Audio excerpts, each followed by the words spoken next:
Right. ఇప్పుడు మనం లోపలికి వచ్చిన తర్వాత ఇంకొక ప్లేస్కి వెళ్తున్నాం. ఏమంటారు దీన్ని? అదే వాళ్ళు రాత రాసిన. రైట్. ఇక్కడ లిపి అంటే అప్పుడు గోడలపైన కొన్ని రాతలు కూడా, రైటింగ్ కూడా బయటపడింది.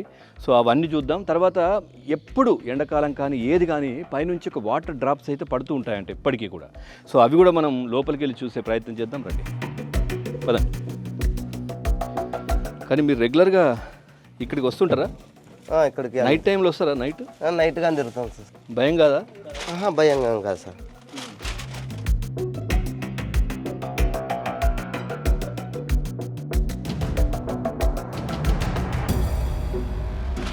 రైట్. చూస్తున్నాం కదా, చాలా టైట్ ఇరుకైన సందులు.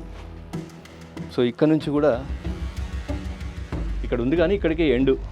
ఆ లోపలికైతే ఏమీ లేదు, అది ఎండు అది. సో ఇవన్నీ గబ్బిలాలు చాలా అయిపోయాయి. అంటే దీంట్లో లైట్లు కూడా పెట్టారు, ఇక్కడ లైట్లు కూడా పెట్టారు కానీ పూర్తిగా అవి పడిపోయి ఉన్నాయి. సో ఇట్లా పైకి ఎక్కొచ్చు. ఇటువైపు ఏంది ఇది? ఎక్కడికి ఏం లేదు సార్, ఇది ఎండు. అంటే ఇక్కడ కూర్చునే వాళ్ళేమో. రైట్, మనం పైకి ఎక్కుదాం. సో చాలా డేంజర్గా ఉంది. సో బట్టలన్నీ కూడా పాడవుతున్నాయి. ఇంకా దాన్ని పట్టించుకోవడానికి లేదు, ఎందుకంటే మన మూలాలు చూడాలంటే కష్టపడాల్సిందే. రండి.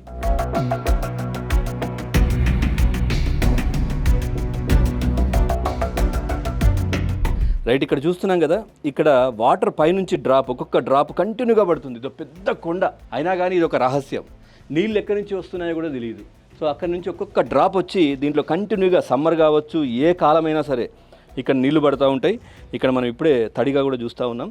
సో కొంచెం పైకి వచ్చిన తర్వాత ఇటువైపు వస్తే ఇక్కడ అప్పటి లిపి, అప్పుడు వాళ్ళు రాసినటువంటి రాత అంతా కూడా ఇక్కడ మనకు చాలా క్లియర్గా కనిపిస్తూ ఉంటుంది. వెంకటేష్ గారు చూపిస్తున్నారు.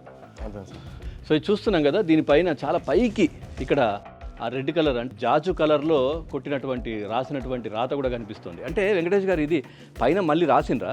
కనపడడానికి అదే ఆ రాత అంటే అప్పటి నుంచి అట్లాగే ఉంది.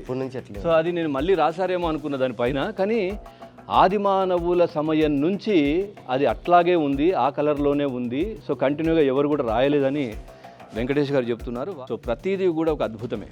ప్రతి ప్లేస్, ప్రతి రాయి కూడా రత్నమే అని చెప్పుకోవచ్చు. మన మూలాలు అయితే కనిపిస్తూ ఉన్నాయి.